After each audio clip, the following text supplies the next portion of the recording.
When people talk about retirement, they often mention money. They talk about savings, investments, choosing the right time to stop working. But no one ever tells you about the strange quiet that follows.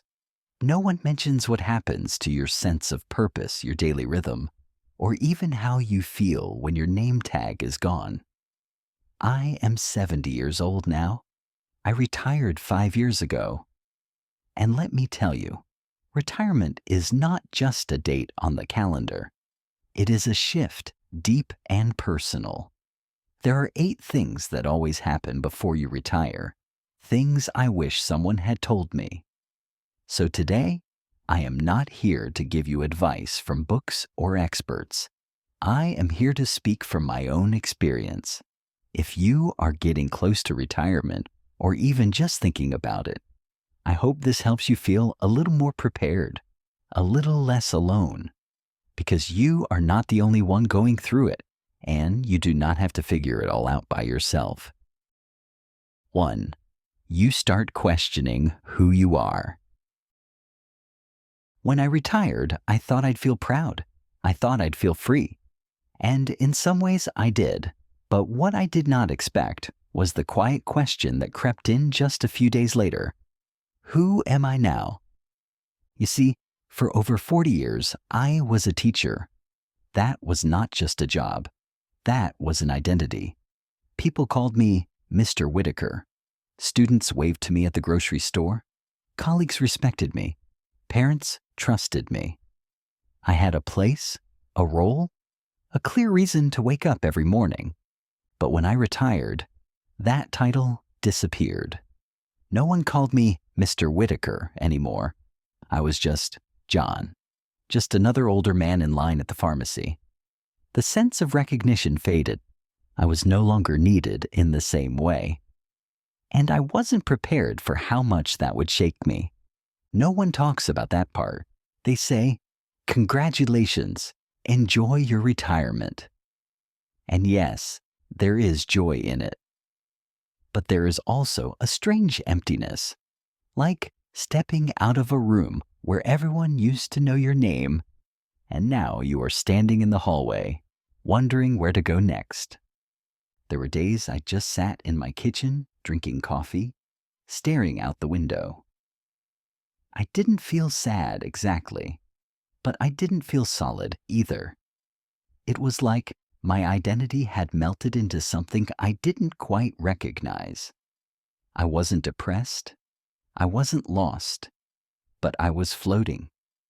You spend your whole adult life building a role, being a provider, a professional, a parent.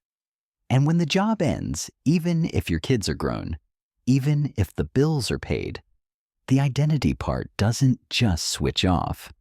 You have to rebuild yourself. For me, it started small. I picked up my guitar again, the one I hadn't touched in 20 years. I started journaling, something I never had time for before. I called up an old friend from college just to say hello. And slowly, I started to feel myself take shape again. Not as Mr. Whitaker, the teacher, but as John the man. If you're approaching retirement, I want to tell you this gently and honestly. You may find yourself questioning who you are. That's not a failure. That's not a crisis. That's just part of the journey. Give yourself permission to rediscover. You're not done becoming you. 2. Friendships begin to fade. One of the hardest things I didn't expect about retirement was how much quieter life became. Not just because I left work, but because people started disappearing. Now, I don't mean that in a dramatic way.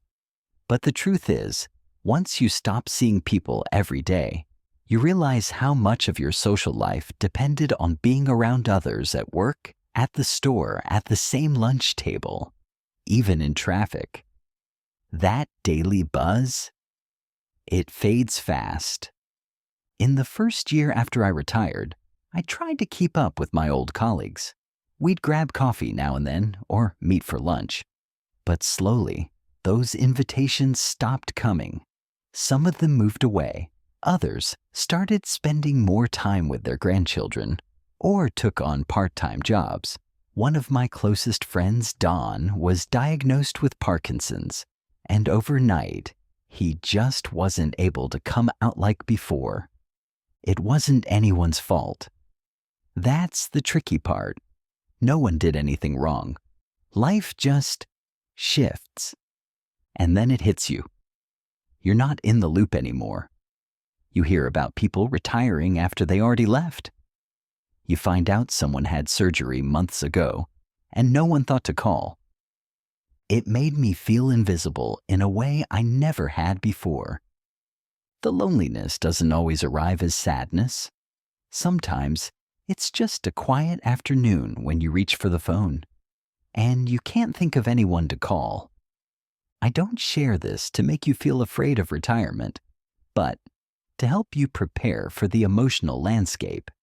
Friendships need tending, and when the natural structure of work disappears, you have to create new ways to connect. For me, I made a rule. Every Wednesday, I reach out to someone. Could be a phone call, a letter, or a short visit. It doesn't have to be deep. Just a reminder that I'm still here, and they are too.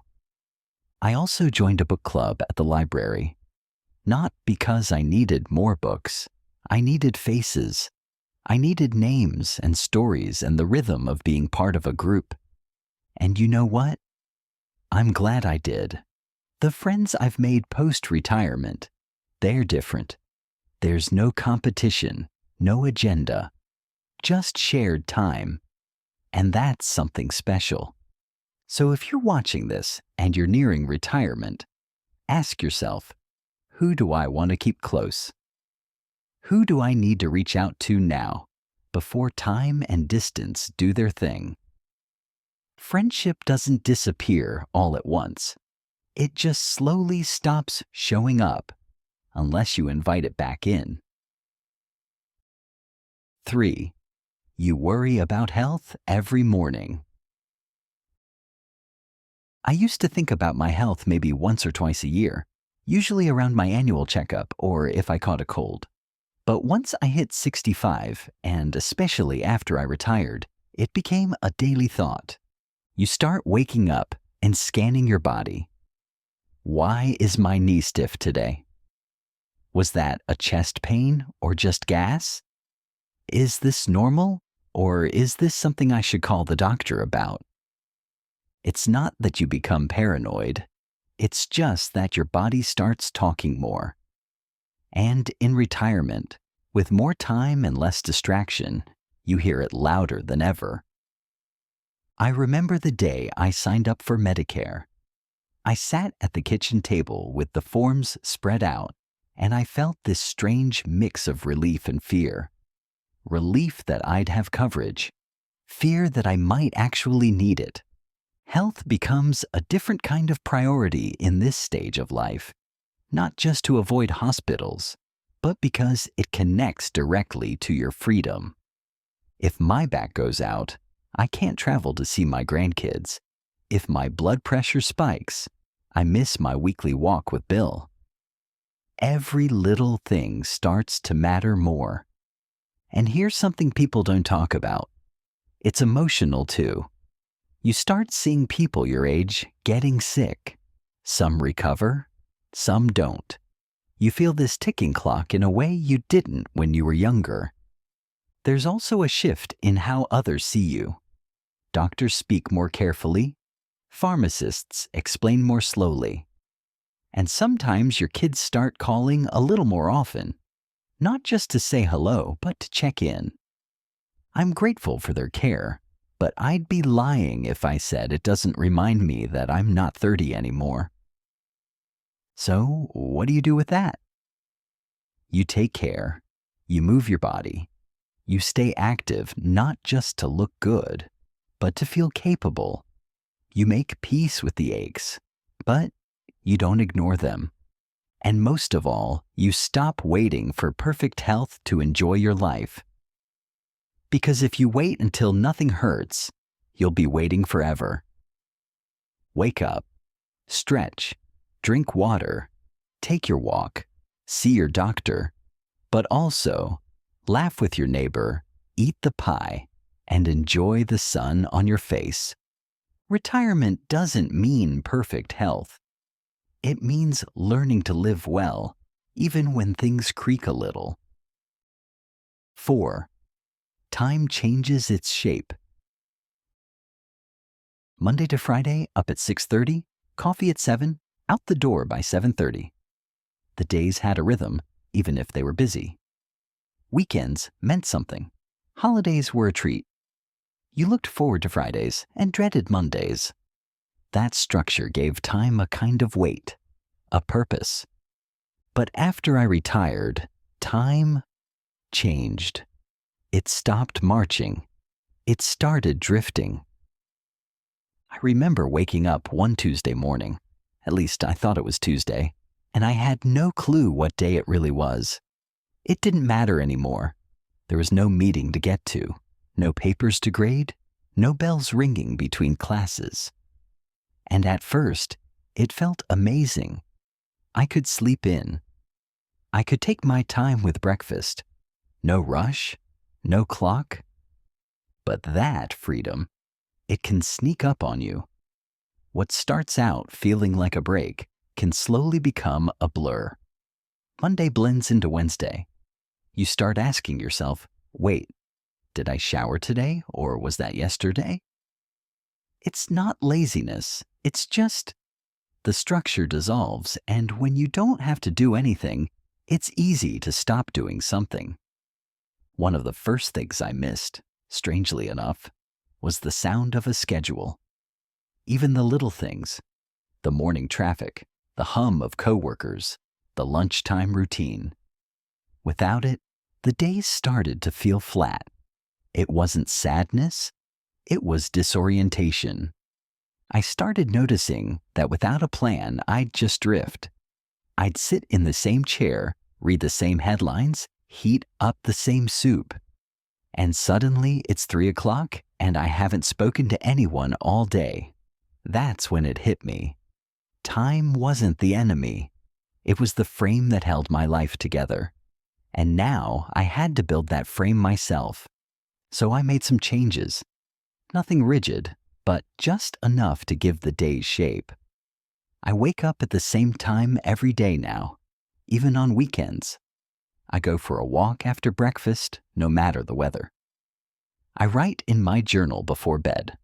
I started assigning themes to days. Monday is music day, where I listen to old records and discover something new. Wednesday is call a friend day. Saturday, I try a new recipe, even if it turns out badly. Time doesn't stop after retirement, but it does start asking you what you want to do with it. It no longer pulls you along. You have to lead it. And here's something else I learned. Not every day has to be extraordinary. Some days will still be quiet, even dull, but they don't have to be meaningless. A day with intention, even a small one, feels completely different from a day that just disappears. So if you're approaching retirement, start thinking now, not just about what you're retiring from, but what you're waking up to. Because time, my friend, is still a gift. It's just wrapped differently now. 5. You feel both free and frightened. One of the biggest surprises about retirement was this strange mix of emotions I didn't expect. I thought I'd feel relieved, and I did. I thought I'd feel free, and I did. But I didn't expect to feel afraid. Not of anything dramatic. Just unsure, uncertain, a little untethered. When I was working, there was always a goal. Finish the lesson plan. Solve the problem. Get through the week. Then suddenly there were no more deadlines, no more pressure, no more expectations. It was like someone opened the cage door and I didn't know what to do with the open sky. At first, it felt good. I remember my first Monday after retirement. I didn't set an alarm. I woke up when my body told me to. I sat out on the porch with a cup of coffee and thought, this is it. I made it. But then Tuesday came, and I wasn't sure what to do with myself. By Friday, I felt off. Not unhappy, just uncertain. What do I do now? Who needs my adding? What's my purpose? That's the part no one talks about. When all the have-tos go away, you're left facing the want-tos. And if you haven't thought about that part, it can feel like staring into a blank page. I started feeling a strange pressure to fill my time with something meaningful. I'd see friends jumping into part-time jobs or starting big travel plans, and I'd wonder if I was wasting my days. I didn't want to be bored, but I didn't want to be busy just to be busy either. There were even moments when I felt guilty for relaxing. Isn't this what I worked for? Why do I feel like I should be doing more? I realized that freedom, while beautiful, can be overwhelming. It's like being handed a blank canvas after a lifetime of coloring inside the lines, and that can be scary. So I gave myself permission to slow down, to listen to myself, to rediscover the things that truly bring me peace. I took up gardening. I started writing down family stories. Nothing fancy, just little memories I didn't want to lose.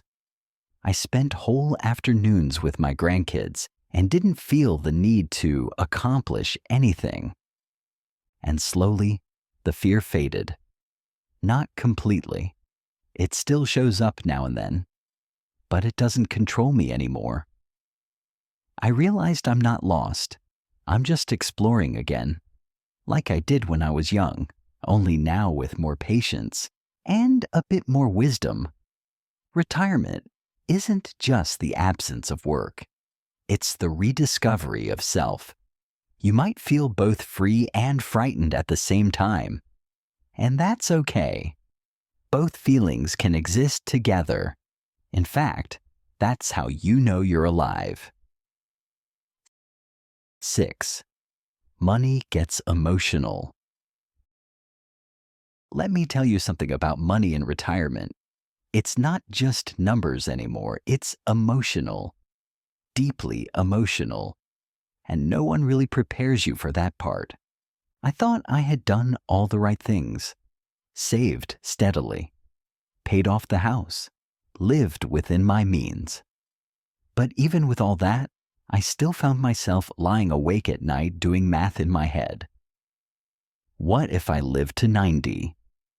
What if I need full-time care? What if something happens to the market? The fear isn't just about not having enough. It's about not knowing what's enough.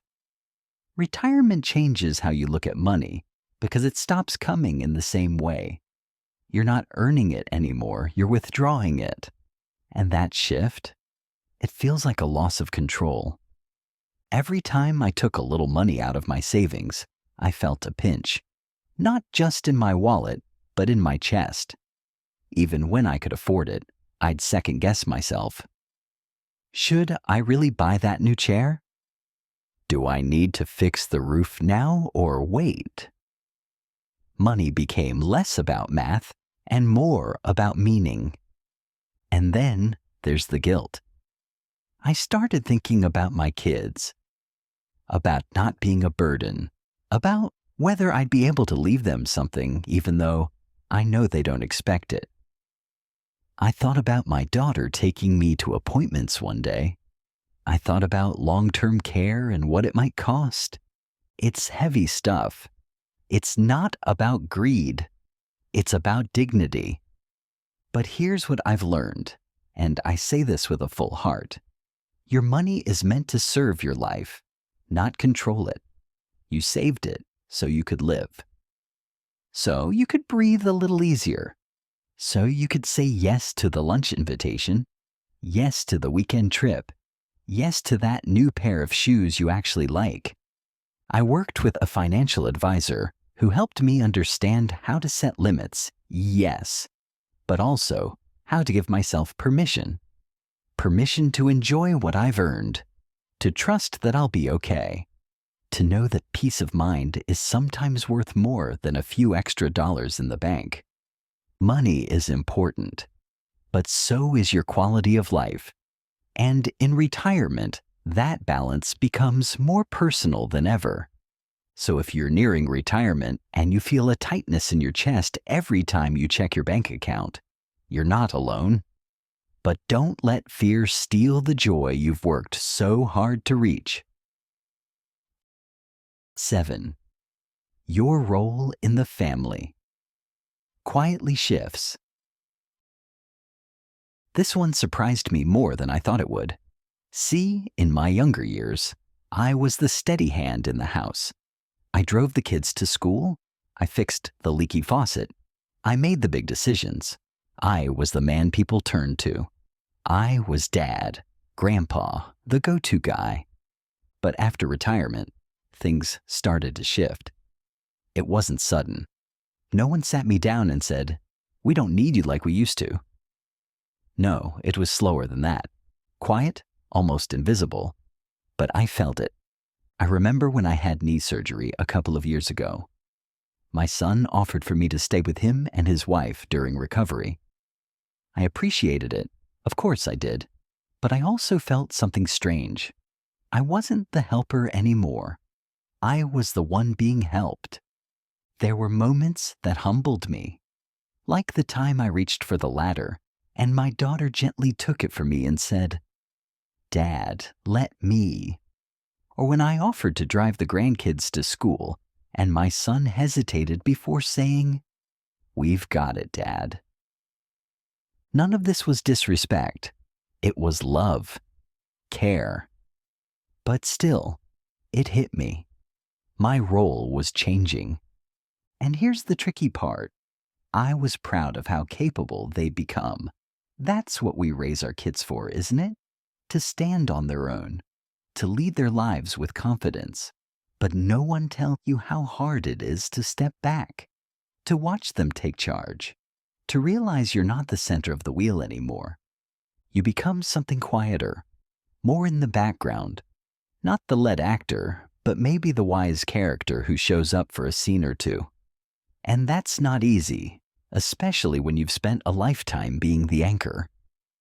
But let me tell you something beautiful I discovered. There's peace in letting go. There's grace in supporting without controlling. And there's a whole new kind of joy in watching your family thrive. I've learned to be present without being in charge. I show up to the soccer games. I read bedtime stories when asked. I listen more than I advise. I offer help, but I don't push. It's a quieter role, yes, but it's no less valuable. And let's not forget, this shift isn't just about being taken care of. It's about letting the next generation step into their own strength. When I see my son teaching his daughter how to ride a bike, or my daughter balancing her job and motherhood with more patience than I ever had, I feel proud. Not for me, for them. So if you're feeling that change in your family, if your role feels smaller than it used to, don't mistake it for less. Sometimes, the quiet presence of a loved one in the background is exactly what holds the whole picture together. 8. You start looking for purpose again. I thought retirement would feel like arriving, like the long road had finally brought me to the top of the hill, and now I could just sit back, sip some lemonade, and enjoy the view. And for a little while, it did feel that way. I played more golf, took afternoon naps, caught up on movies I had missed for 20 years. But soon, something started tugging at me. Quiet at first, then louder. A question. What now? You see, when you stop working, you don't stop needing purpose. That need doesn't retire. It's built into us. We want to matter. We want to feel useful. We want to belong. I tried ignoring it for a while, told myself I deserved to rest, and I did. But too much rest starts to feel like rust. The days got long. I missed conversation. I missed challenge. I missed feeling like I was contributing something, even something small. So I started slow. I went to the library on Thursdays, joined a reading group with folks I had never met. I thought it'd be awkward, but it wasn't. In fact, it felt good to listen, to speak, to learn again. Then I signed up to volunteer at the community center, just twice a month. I helped with basic computer skills for seniors who never had a chance to learn them back in the day. One man told me, with tears in his eyes, that because of my help, he could now email his grandson. That stayed with me. I didn't realize it, but I had found something again. Purpose. Not the kind that comes with a paycheck or promotions, but the kind that fills your soul. The kind that makes you feel like you still matter. That's the truth no one tells you. Retirement isn't the end of purpose. It's a reset. You get to choose again. Who you are, what you care about, what your time is worth. Maybe for you, it's volunteering. Maybe it's painting or gardening or mentoring someone younger. Maybe it's caring for your spouse or being more present with your grandkids. Maybe it's simply becoming the neighbor who checks in on the others. Whatever it is, it doesn't have to be big. It just has to be real. Something that gives your days shape, your heart energy, and your mind a reason to stay curious. We don't stop needing purpose when we stop working. In fact, I think we need it even more. Because now we finally have the time and the wisdom to offer something deeper. So ask yourself gently, what lights me up? What could I give? Not because I have to, but because I want to. You've still got more to give, my friend. Your story isn't done yet. It's just turning the page. So if you've made it this far, let me say something simple, but important. Thank you. Thank you for spending this time with me. I don't take it lightly. I know what it means to sit down, to listen, to reflect, especially when life starts moving a little slower and a little deeper. Retirement is a big change, bigger than I ever expected. It's not just about walking away from work. It's about walking into a whole new version of yourself. One that's quieter, maybe softer, but also wiser and still very much alive. The 8 things I shared with you today, the questions, the shifts, the emotions, they're not here to scare you. They're here to prepare you, to remind you that if you're feeling lost, uncertain, even a little lonely, you're not broken. You're becoming. This is Wise Elders Insight, and I'm glad you're here.